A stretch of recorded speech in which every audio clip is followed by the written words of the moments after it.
Hello, ladies and gentlemen. Dameon Nelson and the man they call Meathead of the Pro Wrestling Report at PWRshow.com and on 540 ESPN. We're here in the Sears Center, just coming off the heels of TNA's Bound For Glory pay-per-view. This place was packed nearly to capacity. It was a great show. We're going to go down match by match, Meathead, talking capacity, about the show. Huh? Well, as Tony Schiavone would say, hey, it looked great. Probably TNA's biggest crowd in a very long time, if not ever, here in Chicago, just outside of Chicago at the Sears Center. But let's talk about a match-by-match, Meathead. Okay. First, we saw the Steel Asylum matchup, which featured 10 different talents. Curryman, Jay Lethal, Chris Sabin, Alex Shelley, Sanjay Dutt, Jimmy Rave, Johnny Devine, Petey Williams, the Maple Leaf Muscle, Shark Boy, and Super Eric, all in that big matchup. The Steel Asylum, the cage, as you may be able to see, still somewhat hanging from the top of the arena here at the Sears Center. That match, 10 participants, another solid TNA pay-per-view open Meathead. That's the history of TNA Bound for Glory, and the history of TNA on pay-per-view, period, is that they open up the show very, very hot. Open strong, nobody can touch it. I mean, the match was all over the place. The superstars of that match obviously really contributing a lot to it, but we got to see the Canadian Destroyer. Yes, we did. That was a great way to start the night. We got to see just about everything in this particular match. I would say the superstars in that match, the most important players, if you will, would be Chris Sabin and Alex Shelley of the Motor City Machine Guns. Who they own that match. They own that match. But the winner was Jay Lethal, leaving Sanjay Dutt hanging by a thread from the top of Steel Asylum. Jay Lethal able to climb out and actually win that matchup here at TNA's Bound for Glory meeting. A literal thread, if you will, because not much action going on the top of the Asylum until it was time to get out. And once again, your winner, the Black Machismo, Jay Lethal. From there, we went to a 6-person tag team matchup. It was a mixed tag match. Tracy Brooks was a special guest referee. It was the Beautiful People versus Raka Khan, ODB, and Rhino, Meathead. Unfortunately, we didn't get to see Rhino gore the whore. But we did get to see Rhino get the pinfall in that match, which really wasn't bad, certainly, but was just when you're another coming, match on the But card when you're coming up. after the opening match of a Steel TNA Asylum. pay-per-view, exactly. What are you going to do? It was the X Division title on the line from there. As the challenger, Consequences Creed went up against the champion, Sheik Abdul Bashir. Meathead, we got comments from both of those participants in that matchup on the Pro Wrestling Report prior to tonight. Consequences Creed really thought it would be his night. Sheik Abdul Bashir comes out and talks obvious crap about the United States and Chicago. That's what he said anyways. Here just before the matchup, Bashir steals it with a pin while holding the ropes. 1, 2, 3. Sheik Abdul Bashir still the X Division champion. Yeah, and another phenomenal ding match. What can you expect more from the X Division?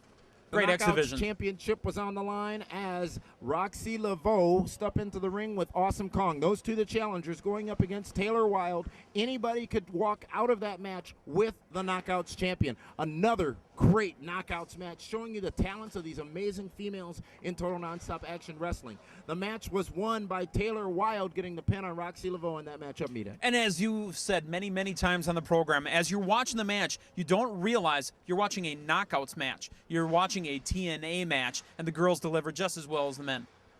Monsters Ball. Wow. Let me just say it again, Monsters Ball. The only thing I got to say about Monsters Ball is, Steve, buddy. Steve Montgomery Michael, Steve, special guest why didn't you wear your Packers jersey? Well, he only had that for about a minute. About a minute in the hood, as we say. Steve, you definitely still look like you do. You can see that retirement is, taking its toll on you. 4 teams in that match: LAX, Team 3D, Beer Money Incorporated, and the team of Abyss and by the Matt way, Morgan. The best piece of gimmickry in the entire match: the beer helmet with the football play. A little bit of a snap there. Oh, yeah, a little bit of a snap. Amazing stuff.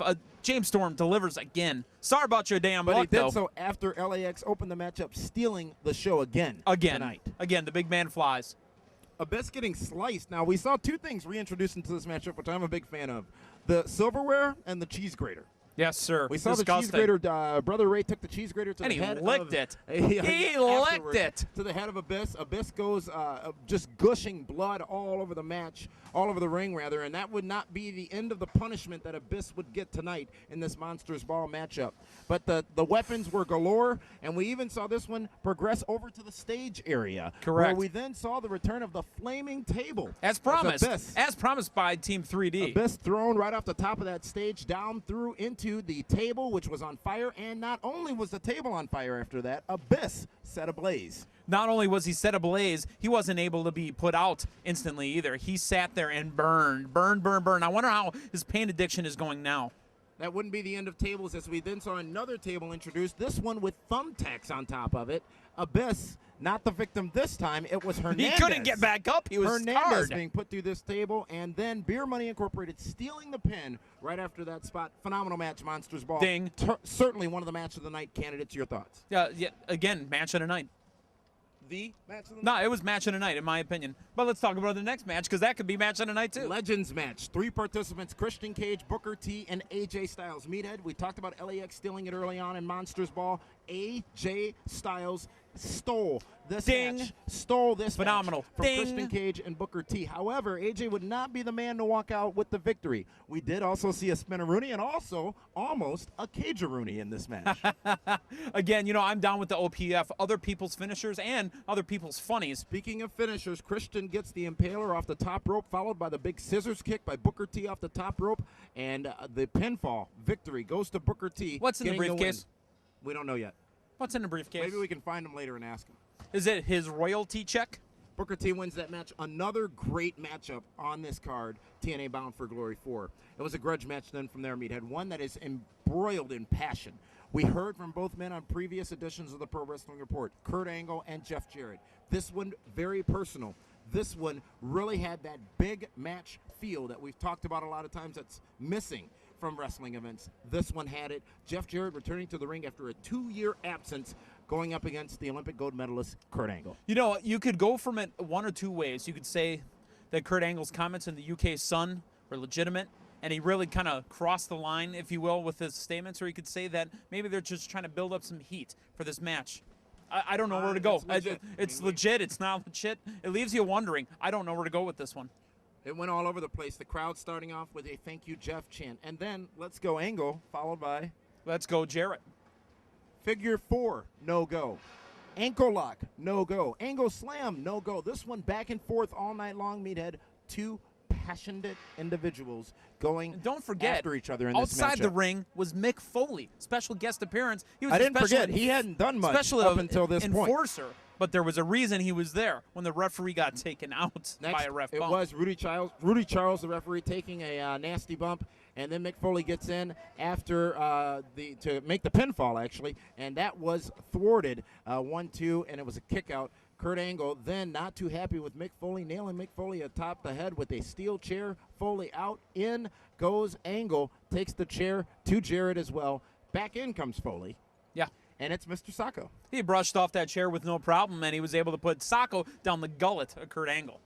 Indeed, the winner of that matchup, Jeff Jarrett, after getting his guitar, or guitar, depending on how you want to call it, back involved in this matchup. Meathead, a solid match.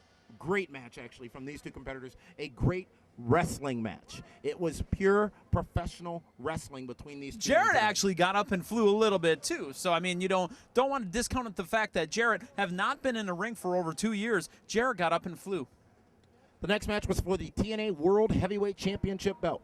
The champion, Samoa Joe, going up against the challenger, Sting. Sting walks into this match 2 times prior at Bound for Glory, winning the World Championship. Would he do it again tonight? Well, this one early on went right out over there into the crowd, and we saw what had to be the spot of the night. Joe, what were you doing? The match just got started. You don't want to get blown up or land on a rail and land on the steps. My Samoa God, Joe with man. a suicide type drop kick right from one of the suites here in the Sears Center down onto Sting, coming down on the back of his head on the back of these concrete steps, and it seemed like Joe was dead, but it wouldn't end there because Sting actually taking several chances as well out in the crowd here. The old man got up. Yep, the old man got up. Really showing that everybody, not just these 2 participants, but everybody bringing their A game to Bound for Glory tonight from Chicago, Illinois. The Sting executes a muscle buster on Samoa Joe. Samoa Joe pops right back up, and then it's the reverse DDT from Samoa Joe to Sting. Sting pops right back up. This one is not going to end that easy, Meathead. Lots of flexing, lots of posing, lots of stealing everybody else's little taunts, gimmicks, flashes. It was a lot of heat in this match. At that point, though, the match could go either way until we see a man who's been secretly hiding, I guess, in Chicago all weekend. Kevin Nash walks right down that ramp and just stands at ringside for a little while until he takes the baseball bat out of the hand of Sting. Sting and Samoa Joe, Samoa Joe going hits back the and guy in forth the in the match. ring, and Kevin Nash, it seems on accident, hits Samoa Joe Oh, it wasn't with on the accident. baseball bat. It wasn't well, on accident. from my monitor, It looked wasn't like on accident. He swung for the fences on purpose on Samoa Joe and then played with his hair. Another reverse DDT. Sting, 1, 2, 3, your new TNA World Heavyweight Champion here at Bound for Glory. Samoa Joe, not a happy man at all, but Sting makes it three years that he has taken the title, the gold, all the marbles, if you will, and the only title change tonight here at Bound for Glory. From Yeah, the things Sears weren't looking Center in good for Chicago. the Samoa Joe win. Every title match leading up to the main event was a retain. Things were not looking good for Samoa Joe at all. Things certainly look good here tonight at Bound for Glory from Things TNA look Wrestling. empty now. The Things look fans were unbelievably rabid, empty. to say the least. Chicago certainly living up to its reputation. And what really, again, the passion was not just there from the performers. The passion was there from all the thousands of people here in this arena tonight. And I think they got a very good show in Bound for Glory. Again, one of the spots that I've always enjoyed, you see it at least once in a big pay-per-view, is the spot right by the announce table, the high five with Don West. You gotta love it. Don West, the especially when Supermax came out. Yeah, the passionate color commentator. TNA Bound for Glory, we want to know what you guys thought about the show as well. So make sure you drop us a line, either a comment here on our YouTube channel or an email to us at comments@pwrshow.com. Meathead, what a weekend it has been. I'm exhausted. Fan interaction yesterday. All the stars coming around for the Pro Wrestling Report over the last few weeks, and it all culminated tonight here at Bound for Glory, where It's a long drive home, but it was well worth it. Sting is the new TNA World Heavyweight Champion. I would like to thank all of you for joining us here at pwrshow.com and on 540 ESPN. We'll have a full wrap-up of the show on tomorrow night's show, Monday night at 10 o'clock p.m. Central Standard Time. And also special thanks to TNA Wrestling for allowing us to participate in this event this evening. So for the man they call Meathead, this is Dameon Nelson saying thank you so much for tuning in. We'll see you again right here at pwrshow.com.